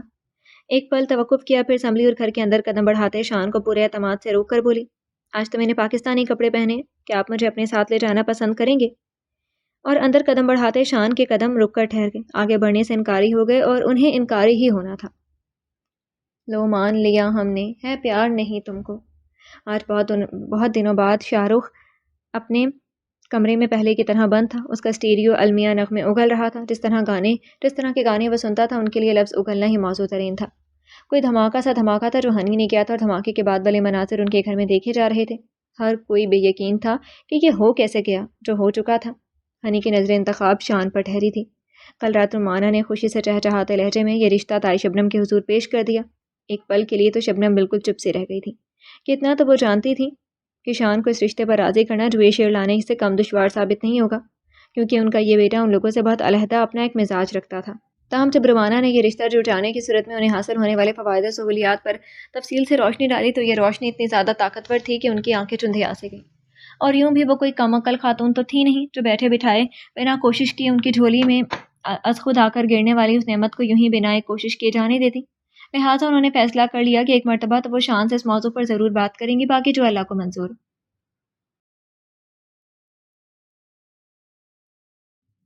میری تو سمجھ میں نہیں آ رہا کہ آخر ہنی نے کیا سوچ کر شان بھائی کا نام لیا ہے۔ دبا دبا غصہ، جھلاہٹ، تشویش، پریشانی کیا نہیں تھا اس وقت بریکہ کے لہجے اور فکر سے اترے ہوئے چہرے پر؟ اور بھلا وہ متفکر کیوں نہ ہوتی؟ وہ پسندیدگی تھی، لگاؤ یا پھر محبت، کوئی جذبہ تو وہ شان کے لیے باہر کیف دل میں پنہاں رکھتی ہی تھی نا۔ پھر ایک مرتبہ خود اس نے شاہدہ کو نعیم سے کہتے سنا تھا، بریکہ ہماری اکلوتی بیٹی ہے نعیم، اسے جدائی کا تصور ہی میرے لیے سہانے روح ہے۔ کیا ہی اچھا ہو اگر شان ہمارا داماد بن جائے تو، اچھی فطرت کا بھلا مانس بچہ ہے۔ پھر سب سے بڑی بات ہماری نظروں کے سامنے پروان چڑھا ہے۔ آپ نہیں جانتے نہیں، میں ساتھی ٹیچر سے روز ہی کوئی نہ کوئی ایسا واقعہ سن رہی ہوں جو ایک بیٹی کی ماں کا دل دہلانے کو کافی ہے۔ زمانہ بہت بدل گیا ہے نعیم، اچھے نیک لوگوں کی تلاش کرنا بہت مشکل ہو گیا ہے۔ وہ نہیں جانتے جواباً شاہدہ کو نعیم نے کیا کہا، وہ تو بس اتنا ہی سن کر دروازے سے ہٹ گئی تھی اس روز، لیکن اس کا دل ان کی اس خواہش میں ہی کہیں اٹکا رہ گیا تھا، اور گزرتا ہر دن شان کے لیے اس کی پسندیدگی میں جو کچھ بھی تھا اضافہ ہی کرتا رہا۔ ایسے کوئی کسی کا نام دھڑلے سے نہیں لے لیتا بریکہ۔ آج خلاف مزاج سامیہ بہت سنجیدہ انداز میں اس سے محو گفتگو تھی۔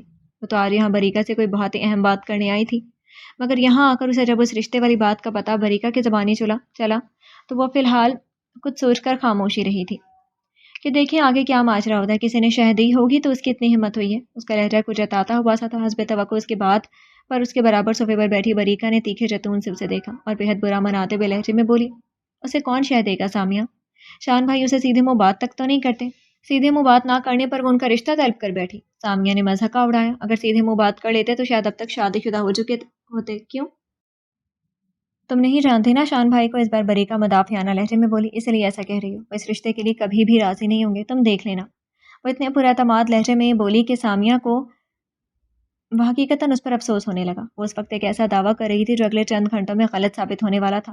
ہاں وہ اس کے شان بھائی کو نہیں جانتی تھی، آج سے 2 دن قبل تک تو بالکل بھی نہیں، لیکن اب وہ بہت کچھ جان چکی تھی، بہت کچھ ایسا جو جان کر بھی بریکہ کے سامنے کہہ دینے کی ہمت خود میں نہیں پا رہی تھی۔ اور ہمت ہی کی کیا بات تھی؟ وریکا کے اعتبار کا بھی تو معاملہ تھا نا، اور پھر جن رازوں سے قدرت از خود بہت جلد پردہ اٹھانے والی تھی، پھر وہ بات جلد بازی میں اسے کر کے کیا مل جاتا سوائے اپنی پیاری سادہ دل سہیلی کی ناراضی کے۔ لہٰذا اس نے سب کچھ اللہ پر اور آنے والے دنوں پر چھوڑ دیا، اور خود بس بہت خاموشی سے مسلسل وریکا کو بولتے ہوئے سنی گئی۔ اس کا مسلسل اور بے تکان شان کے حق میں بولنا اس بات کی عکاسی کر رہا تھا کہ وہ اندر سے شاید خود بھی کچھ بے یقین، بے چین اور پریشان ہے، اور وقت بہت جلد کرنے والا تھا کہ اس کا اضطراب غلط نہیں تھا۔ Are you in your senses? تم ہوش میں تو ہو؟ دوسری طرف فون پر ملار تپ کر بری طرح چیخا۔ اوہ ریلیکس بری۔ اس کے اس کھردرے رد عمل پر ہنی نے برا سمو بنا کر اسے بے ساختہ درشتی سے ٹوکا۔ پہلے تو میری پوری بات تو سن لو۔ وہ خفکی سے بولی، مجھے تمہارا کوئی بھی فضول قسم کا پلان سننے میں دلچسپی نہیں ہے۔ اس سے بھی زیادہ ناراضی سے دھاڑا، تم نے تو کہا تھا کہ تم اپنی اسٹوپڈ ایسٹرن مما کے فورس کرنے پر پاکستان جا رہی ہو۔ تمہارا تو وہاں شادی کرنے کا کوئی ارادہ ہی نہیں تھا یار، پھر اب تم یہ ڈیسیژن کیوں لے رہی ہو؟ وہ کالا امریکن اپنی ریل کے بھونپوں جیسی آواز میں گرج رہا تھا۔ بات دراصل یہ تھی کہ اب سے کچھ عرصہ قبل وہ دونوں واقعی اچھے دوست تھے۔ یہ اور بات کہ ملار کی دوستی بہت جلد پسندیدگی میں ڈھل گئی، جبکہ ہانی کو اس کے لیے کوئی ایسا جذبہ دل میں محسوس نہیں ہوتا تھا۔ اس کے نزدیک ملار کی حیثیت ایک بے دام غلام کی سی تھی۔ وہ بوتل کے جن کی طرح اس کا ہر حکم بجا لاتا، بلا تاخیر بجا لانے کے لیے ہما وقت تیار رہتا۔ بہرحال یہ خاصی خطرناک صورتحال تھی رومانہ کے لیے۔ ایسے میں جب بیٹا تو خیر مکمل طور پر ہاتھ سے نکل چکا تھا، وہ بیٹی کو یوں تباہ ہوتے نہیں دیکھ سکتی تھی۔ اس لیے خالصتاً مشرقی ماؤں والے کارگر نسخے آزما کر انہوں نے اسے پاکستان بھجوا کر دم لیا تھا۔ ویسے سچ تو یہ تھا کہ انہیں زیادہ امید نہیں تھی اس سے، لیکن جب اس نے ان کے بڑے بھائی کے ہونہار بیٹے کا نام لیا تو وہ حقیقتاً پھر سے جی اٹھی تھی۔ کیونکہ شان مجھے واقعی اچھا لگا ملار۔ وہ اسے اپنی بات سمجھانے کی کوشش کرنے لگی۔ وہ یہاں کے دوسرے لڑکوں سے بہت الگ ہے۔ میں نے تمہیں بتایا تھا نا، شاہ رخ، منیب، ارسلان وغیرہ اس کے دیگر رشتہ دار جن سے اس دوران فون پر وہ ہلکی پھلکی بات چیت کرتی رہی تھی کے بارے میں، وہ سارے بہت ڈم، اسٹوپڈ اور لالچی ہیں۔ ان میں سے کوئی بھی ایسا نہیں لگا مجھے کہ جس سے میں شادی کر سکوں۔ مگر کچھ دن پہلے تو تم نے مجھے بتایا تھا کہ وہ تمہیں اچھی لڑکی نہیں سمجھتا، اور تمہاری اس ٹپکل مشرقی کزن کو تم پر فوقیت دیتا ہے، اور تمہارے خیال میں تو ان دونوں کے درمیان کچھ چل بھی رہا تھا۔ پھر اب تم اسے اپنے لیے کیسے پسند کر سکتی ہو؟ وہ اتنا حیران ہو کر بول رہا تھا کہ ہنی خامخواہ شرمندہ سی ہونے لگی تھی۔ ہاں، وہ مجھے کچھ غلط فہمی ہو گئی تھی، وہ جھیپے جھیپے سے لہجے میں بولی، لیکن اب ساری بات کلیئر ہو چکی ہے، اس لیے تم بھی بیکار کی باتیں چھوڑ کر مجھے گڈ لک وش کرو۔ تم ایک دقیانوسی انسان سے شادی کرنے جا رہی ہو ہنی، وہ متنبع کرتے ہوئے بولا۔ میں تمہیں گڈ لک کیسے کہہ سکتا ہوں؟ میں تو یہ سوچ کر پریشان ہو رہا ہوں کہ کیا اس جیسا بیکورڈ شخص ہمیں آئندہ دوست رہنے دے گا؟ سوچو پلیز، سوچو ہنی، وہ منت کرنے لگا۔ اور اس لمحے ہنی کا جی چاہا اس کالے انگریز کو اپنی خالص مادری زبان میں بالکل شبنم عمانی ہی کی طرح کھری کھری سنا کر اس کی ہر فکر اور تشویش کا جامع جواب اسے عنایت کر دے۔ لیکن چونکہ وہ اردو سے قطعی طور پر نابل تھا، اس لیے وہ خود کو کمپوزڈ کر کے ادکھائی انگریزی یعنی امریکن انگلش ہی میں بمشکل نرم لہجے میں بولی۔ دیکھو ملار، یہ میری زندگی ہے، اس میں کسے ہونا چاہیے کسے نہیں یہ میں بہتر سمجھتی ہوں، اس لیے تم بالکل فکر مت کرو۔ میں کسی کی ڈکٹیشن پر نہ کسی کو چھوڑ سکتی ہوں نہ اپنا سکتی ہوں، اور تمہاری بات تو سب سے الگ ہے، تم میرے بہترین دوست ہو، میں بھلا تم سے کیسے دستبردار ہو سکتی ہوں؟ اور واقعی یہ سچ ہی تھا۔ اس جیسا پیدائشی غلامانہ ذہنیت کا حامل شخص ہنی جیسی حاکمانہ طبیعت والی لڑکی کو اور کہاں ملنا تھا؟ اب پتہ نہیں محترم ملار مطمئن ہوئے یا نہیں۔ البتہ بذات خود ہنی اپنی جانب سے سب کچھ طے کرنے کے بعد بہت مطمئن تھی، شاید اس لیے کیونکہ وہ جانتی تھی کہ اس کا اعتماد غلط نہیں ہے۔ دیکھ شان، آج بطور خاص شبنم نے اپنے ماتھے پر دوپٹہ باندھ رکھا تھا تاکہ دیکھنے والے کو صاف دکھائی دے کہ وہ تکلیف میں ہے۔ چہرے پر بھی رنج و الم کے سائے لرزاں تھے، بال بکھرے ہوئے اور آنکھوں میں نمی تھی۔ گھر کے سارے حالات تیرے سامنے ہیں۔ وہ گلگیر آواز میں شان کے ملکجی چادر والے سنگل بیڈ پر اس کے روبرو بیٹھی اس سے مخاطب تھی۔ باپ تیرا کئی سالوں سے گھر پر پڑا ہے، تو خود بتاتا ہے کہ دکان نہیں چلتی۔ منہ پر کر کے دردناک آہ بھری گئی۔ بہنیں تیری پیسے نہ ہونے کی وجہ سے بن بیاہی بیٹھی ہیں۔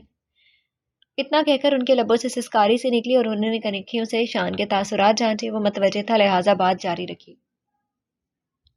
قسمت سے جو رشتہ جڑے گیا تھا وہ بھی اب ٹوٹنے کے قریب ہے۔ تو جانتا ہے نا کہ ملکہ کی نند، یہ سب باتیں میں پہلے سے اچھی طرح جانتا ہوں امی۔ شان نے مزید اکتا کر انہیں ٹوکا تو وہ یکدم بہنا کر اپنی اصلی ٹون اور جون میں آ گئی۔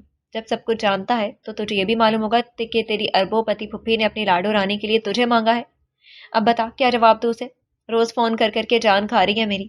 میں نے بھی کہہ دیا بھائی میرا یہ لڑکا ذرا دوسرا دماغ کا ہے، اس سے پوچھ کر ہی جواب دے سکتی ہوں۔ اپنے تئیں دھماکہ کر کے منہ پھیر لیا، تاہم درسیدہ نگاہوں سے اس کے چہرے کے اتار چڑھاؤ کو جانچے گئی۔ خاک سمجھنا آیا کہ اس وقت اس کا چہرہ بالکل سپاٹ محسوس ہو رہا تھا۔ آپ کیا چاہتے ہیں؟ کچھ دیر سوچنے کے بعد وہ گمبھیرتا سے بولا۔ میں کیا اور میری بساط کیا؟ عاجزی کوٹ کوٹ کر بھری گئی تھی لہجے میں۔ لیکن ماں ہونے کے ناطے اتنا مشورہ ضرور دوں گی، اسی سے کر لے تو ہماری ساری مشکلیں آسان ہو جائیں گی، ورنہ اس استانی کو اپنی ساس بنا کر تجھے سوائے درجن بھر کتابوں اور وقت بے وقت سبق کے علاوہ اور کیا ملے گا؟ ارے، اس نے بے پناہ حیران ہو کر اپنی والدہ کو پوری آنکھیں کھول کر دیکھا۔ یہ سوچ آپ کے ذہن میں کیسے آ گئی؟ میں نے کب کہا کہ میں ججی کو اپنی ساس بنانا چاہتا ہوں؟ ہاں، شبنم نے تائیدن سر ہلایا۔ بس ایک منہ ہی سے نہیں نکالی تو نے یہ بات، ورنہ تیرے سارے انداز چلا چلا کر یہی بتاتے تھے۔ بچے بچے ہو کر بولی تو اس نے ان کی غلط فہمی دور کرنے کو جلدی سے سر نپی میں ہلا کر کہا، نہیں امی، باخدا ایسی کوئی بات نہیں، وہ نہ جانے آپ کو ایسا کیوں محسوس ہوا۔ اچھا، وہ ایک لہجے کو کسی سوچ میں ڈوب کر ابری۔ چل دفعہ کر انہیں اور اس ہنی کے بارے میں بتا، تیری پھپھی کو کیا جواب دو؟ بے صبر نے فون کر کے زندگی حرام کر رکھی ہے، وہ منہ بنا کر بولی۔ واقعی رومانہ کے وقت بے وقت آنے والی کالز انہیں سخت بے آرام کر رہی تھی۔ او ہو امی، وہ ذرا جھنجھلا سا گیا تھا۔ اس معاملے میں میرا ہمیشہ سے موقف یہی رہا ہے کہ جو آپ کو میرے لیے مناسب لگے گی میں اس لڑکی کو اپنی زندگی میں آرام سے شامل کر لوں گا۔ وہ دونوں ہتھیلیاں آپس میں رگڑتا ہوا بہت ہموار اور قطعی لہجے میں بولا، ہیں؟ اس کے اس قدر فرما بردارانہ جواب پر شبنم نے حیرت آمیز و چوپ نگاہوں سے اسے دیکھا تھا۔ بھلا یہ کیا بیتو کی بات کی تو نے؟ آخر تیری بھی تو کوئی پسند ہوگی۔ سچ تو یہ ہے کہ اپنی توقع کے برعکس اس کا نرم رویہ اور معمول کے مطابق انداز نے انہیں الجھا سا دیا تھا۔ کیا حلف اٹھاؤں اب کہ نہیں ہے مجھے کوئی پسند؟ مارے جھلاہٹ کے وہ بھڑک تو اٹھا۔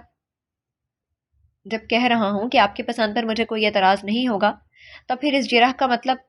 اسی پر تو حیران ہو رہی ہوں میں، شبنم کوئی کم منہ پھٹ تھی کہ آج تیری کایا کیسے پلٹ گئی؟ کہاں تو تجھے میری ہر بات میں سو کیڑے اور عیب دکھائی دیتے تھے، اور اب میری پسند کی لڑکی سے شادی کرنے چلا ہے؟ تجھے ماں کی عقل پر کب سے بھروسہ ہو گیا؟ بات کے اختتام پر ایک عجیب سا ٹھٹھا لگا کر گویا اپنی بات سے خود ہی حظ اٹھایا گیا۔ عجیب ہے آپ، وہ سخت بے مزہ ہو کر بولا۔ بات مانو تو مسئلہ، نہ مانو تب بھی مصیبت، آخر آپ چاہتی کیا ہیں؟ زیادہ محمد علی نہ بن۔ وہ اس کی اداکاری سے ذرا بھی متاثر نہ ہوئی۔ میں تو تیری خاطر ہی بول رہی تھی، اب اگر تو نے فیصلے کا اختیار مجھے دے ہی دیا تب اس سے اچھی اور کیا بات ہو سکتی ہے؟ اسے جھڑک کر بہت مطمئن ہو کر وہاں سے اٹھی تھی وہ۔ ایک بہت بڑا محاذ تھا جو اس وقت انہوں نے سر کر لیا تھا، لہٰذا ان کا اطمینان کچھ ایسا بیمانی بھی نہیں تھا۔ ان کے کمرے سے نکلتے ہی کافی دیر سے الرٹ پوزیشن میں بیٹھے ہوئے شان نے خود کو ڈھیلا چھوڑ کر اعصاب کو پرسکون کرنے کے لیے ایک لمبی سی سانس اندر کھینچ کر باہر نکالی، گردن دائیں بائیں گھمائی اور بڑے ہی طمانینت آمیز انداز میں بستر پر دراز ہو کر فتح کی چمک سے لبریز آنکھیں موند لی۔ البتہ ہونٹوں پر مسکراہٹ کھیل رہی تھی، معنی خیز مسکراہٹ۔ میں نے تو آپ جیسی انگریز لڑکی کو دیکھتے ساتھ ہی دل میں منت مان لی تھی کہ جس روز آپ میری بھابھی بنو گی میں نفلیں پڑھوں گی، روزے رکھوں گی، منافقت سے بھرپور۔ مگر شہد آگہی لہجے میں یہ بیان آنسا شہزادی مہر نگار کی جانب سے جاری کیا گیا تھا۔ ساری دیر تو گویا شان کی ہاں کی ہی تھی، بات کے معاملات بہت تیزی سے طے پا گئے۔ شبنم اور رومانہ نے آپس میں مشورہ کر کے اگلے جمعے کو نکاح کی تقریب رکھ لی۔ چونکہ رومانہ تو اپنے ریستوران کی مصروفیات کی وجہ سے زیادہ دن کے لیے یہاں نہیں آ سکتی تھی، لہٰذا جو بھی انتظامات اس نکاح کے سلسلے میں کرنے تھے لڑکے والوں نہیں کرنے تھے۔ رقم بلکہ خاصی تگڑی رقم اس مد میں رومانہ نے فوراً ہی فراہم کر دی تھی، تو پھر اب کیا دشواری تھی؟ ظاہر ہے کچھ بھی نہیں۔ اس وقت بھی وہ سارے نیچے ہی لاؤنج میں رونق لگا کر بیٹھے ہوئے تھے، تبھی نہ جانے کس جھونک میں شہزادی کی بات کہہ گئی۔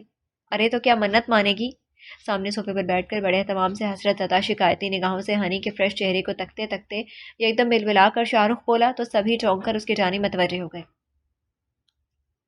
منت تو اپن نے مانگی تھی سالہ، کسی کے ساتھ کے لیے۔ اس نے اپنا بالیش بھر کا سینہ بری طرح ٹھونک کر رام جانے بننے کی خاصی متاثر کن کوشش کی، مگر وائے افسوس کوئی متاثر نہ ہوا۔ الٹا شبنم کے منہ سے اس کی شان میں کچھ ایسے کلمات نکلے جو احاطہ تحریر میں لائے نہیں جا سکتے۔ جب دیکھو تب اس کا منڈوا نوٹنکی جاری رہتی ہے۔ ارے جا دفع ہو جا یہاں سے، ٹکر بھائی کا ہاتھ ہی بٹا لے کم بخت، بیچارہ دلہا ہو کر ایک ٹانگ پر ناچتا پھر رہا ہے۔ شبنم پورا حلق پھاڑ کر اسے لتاڑ رہی تھی۔ شہزادی کے کلیجے پر ٹھنڈ پڑ گئی، ہنی بھی دان دکھانے لگی۔ ہاں، ایسے ہیرے جیسے چمکتی امریکن لڑکی سے میری شادی ہو رہی تو میں ایک تو کیا بنا ٹانگوں کے بھی ناچ کر دکھا سکتا تھا۔ وہ اپنی بے عزتی سے محظوظ ہوتی ہنی کو خونا شام نگاہوں سے دیکھ کر بکتا جھکتا باہر نکل گیا۔ او ہو! شاہ رخ کے پیر پٹک کر کمرہ عبور کرتے ہی ملکہ نے متانت سے مسکرا کر سر جھٹکا۔ وہ آج کل یوں ہی بات پہ بات مسکرا کر سب کو حیران کم پریشان زیادہ کرنے پر تلی ہوئی تھی۔ اب بس بھی کرو امی، جانتی تو ہو یہ شاہ رخ جو فلم دیکھ لے مہینے بھر اسی کے ڈائلاگس کو دہراتا رہتا ہے۔ اسے چھوڑو اور یہ بتاؤ ہنی کے نکاح کا جوڑا ہم کہاں سے لیں گے؟ اس نے بہت میٹھی نثار ہوتی نظروں سے صوفے پر بیٹھی ہنی کو دیکھ کر سوال داغا۔ یہ ہنی ہی تو تھی جس کی بدولت اس کی زندگی کے کتنے گنجلک مسائل کا حل نکالنا تھا، تب وہ پھر کیوں نہ اس پر صدقے واری جاتی۔